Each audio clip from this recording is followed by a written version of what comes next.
Achtung, hier spricht die Polizei. Da Sie der mehrfachen Aufhebung nicht nachgekommen sind, wird jetzt der Wasserwerfer gegen Sie eingesetzt. Ich wiederhole, entfernen Sie sich sofort von dem Volksbereich. Verlassen Sie es, Gegenstände zu werfen. Ansonsten sehen Sie uns gezwungen, weiterhin den Wasserwerfer gegen Sie einzusetzen.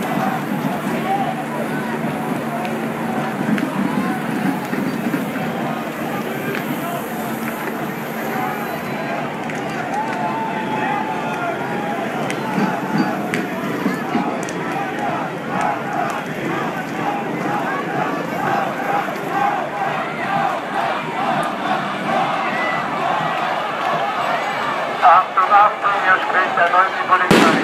Unterlassen Sie es, den Wasserwerfer und die Polizeieinsatzkräfte anzugreifen. Ansonsten sehen wir uns gezwungen, weiterhin den Wasserwerfer gegen Sie einsetzen. Die Polizei und die Maßnahmen nicht so weit durchsetzen. Dies wäre eine Sicherheit intern. Die Naturgesetze sind dann klar und dies wäre eine Sicherheit.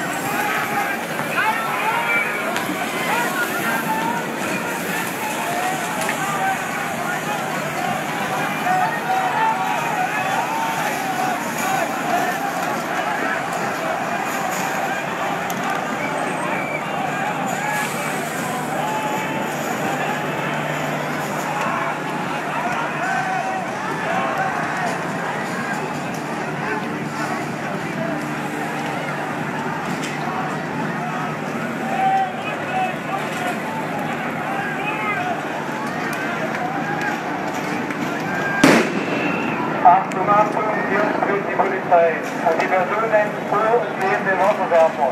Entfernen Sie sich sofort in Richtung Löwerbrücke. Sonst sehen wir weiter gezwungen, den Wasserwerfer gegen Sie einzusetzen. Und mit einer Situation fordere ich erneut auf, sich sofort und konsequent von den Gewaltbereichen zu trennen. Ansonsten können auch Sie von den Maßnahmen der Polizei betroffen werden, wenn Sie der Durchsage abgeordnet sind.